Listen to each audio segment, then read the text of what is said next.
Safe to say kind of the star of the show tonight. I guess, how are you feeling right now with the UFC deal secured and the highlight reel finish as well?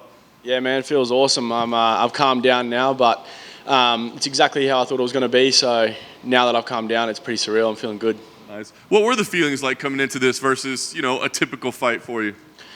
It's strange. Usually I'm much more nervous. That's the weird thing about it. So like warming up out the back, for maybe a minute, I got a little bit of an adrenaline dump, and then I don't know, something clicked, and I was like, oh no, I'm meant to be here. This feels good. Whereas usually I kind of like everything kind of pulses in my eyes, and I kind of feel a bit like not really here. But yeah, I was feeling awesome. Very nice. And I got to imagine after a finish like that, I mean, we all kind of looked around and be like, well, that one's done. I mean, did you feel pretty much the same? Like, I guess there's no question I'm going to be in the UFC? Yeah, I knew I was in, 100%. Very nice. Still hearing the words from Dana and hearing the high praise as well. I mean, what did that mean to you?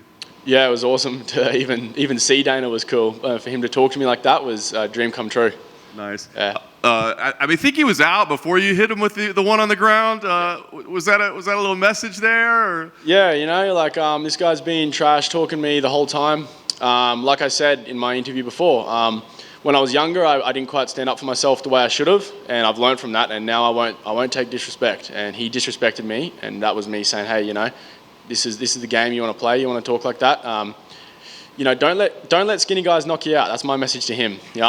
He's making fun of me, saying I'm a tall, lanky, skinny guy. It's like, well, you better not let me touch your chin because you go to sleep. That's what happened.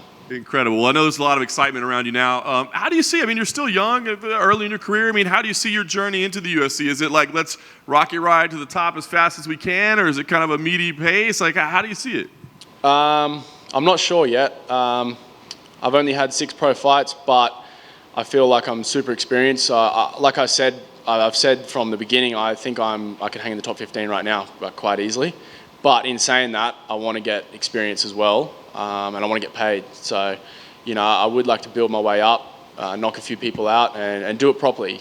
I love it. Last thing for me, I guess, is there an ideal scenario for you in your debut? Is it fighting down under? Are there other options? I mean, dates, locations. What do you think would be the ideal scenario for your debut? Not sure yet. I'll sit down with my team and my managers tomorrow, and we'll figure it out. Yeah. Hey, Tom.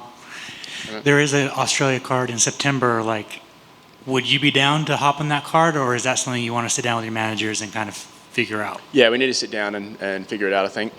If you had it your way, would you make your debut with a quick turnaround, or do you want like a full camp for your UFC debut? I would like a full camp. I like a full camp, definitely. Where'd your nickname come from? UFC PlayStation game. Yeah. Yeah. Awesome. And then finally, 6'3" lightweight. That's humongous. How's the weight cut? Like, is it brutal? Because we've heard, Jalen Turner's a big lightweight. What's it like for you? You won't believe me, but it's very easy for me. People are always often surprised, but yeah, I'm on weight the night before every single time. Like it's very easy. I barely cut. In terms of sweating, when I say I barely cut, I diet down and I sweat a little bit, but yeah, with the water load, I'm on weight. What do you usually walk around at? The biggest I'll get is 80 kilos. That's like after a fight, not a couple of days not training, a bit swollen from like the refeed and everything. I walk around usually like 77, 78. Wow. Congratulations. Thank you. Tom, over here. I know you just said you're not sure what's next, but when you look at the landscape of the lightweight division, you could see why it's a lot of people's favorite division. Is there a fighter in like the top 10, 15 guys that you're like, yeah, I want to fight him one day? Maybe it's like a dream fight or something. Well, obviously Conor McGregor's a dream fight, but I don't think he would be back at lightweight for a while. But other than that, not really any dream fights. I want to fight everyone, so yeah.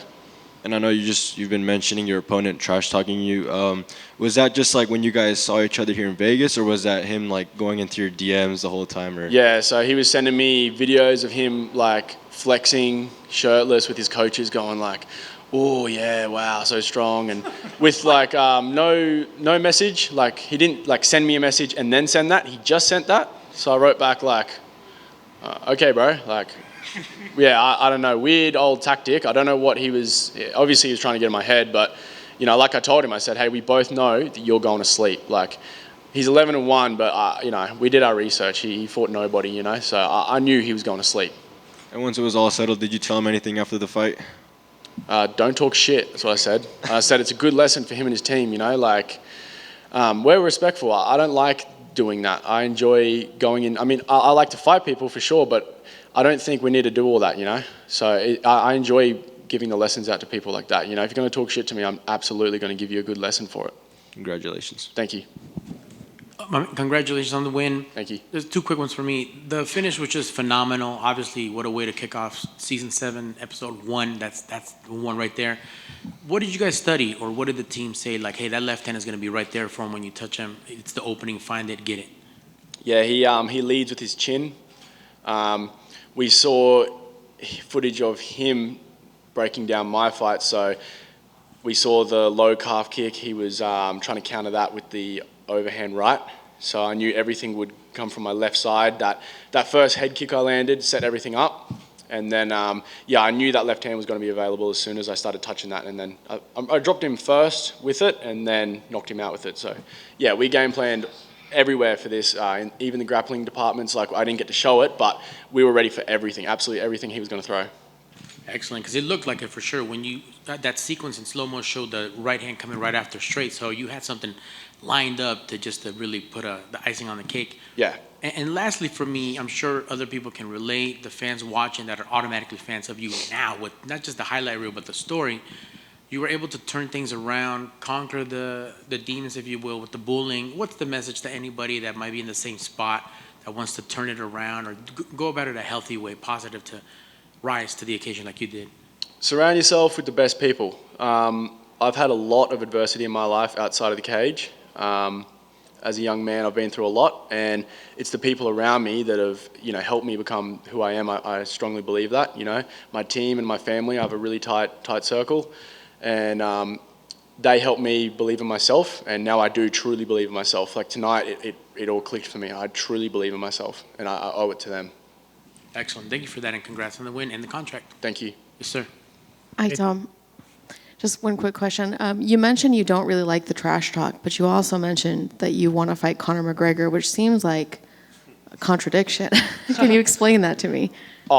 Just because it's a dream fight, because he's been one of my idols. You know what I mean? He's awesome. So it's not because of the trash talk. It's just because of who he is. But again, I don't see that happening. I think he's going to be probably gone and retired by the time I'm sort of entering that realm of the top 15, I guess. And I think he's probably going to be a welterweight now as well. So, but it's just a dream fight, Do you feel like there's room for trash talk if it's done correctly? Like maybe that's, I'm assuming that you don't mind the way Conor trash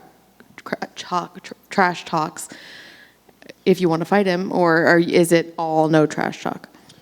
I mean, if people want to trash talk, I'm just going to knock them out for it. I don't mind. Like, I'm just saying I prefer not to go down that. Like, I prefer to just sign the contracts, show up, and beat people up. But if they want to talk shit, then let's do it. But I don't prefer to do it.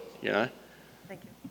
Hey Tom, as you reflect on the Australians that have come before you in this new wave, and you're the new generation, it's the beginning of your journey. What's something as you look forward towards? And I understand it's just the beginning for you. What mark do you want to make as a new generational talent for the Australians? Well, I believe Australia, we're pound for pound the best. I reckon we have the best talent coming through. And I sort of want to show the mark of the new wave, the new age people coming through. I've got teammates who are going to be on this stage soon. Absolutely. Some of my coaches / teammates, Don Marfan, Elliot Compton, they're some of the best lightweights in the world, and they're coming up through as well. So I guess I'm leading that pack at the moment, which is, I'm proud to say. And more personally for you, what legacy are you wanting to leave for those behind when you're done with this game? I want to be one of the greatest of all time. Thank you.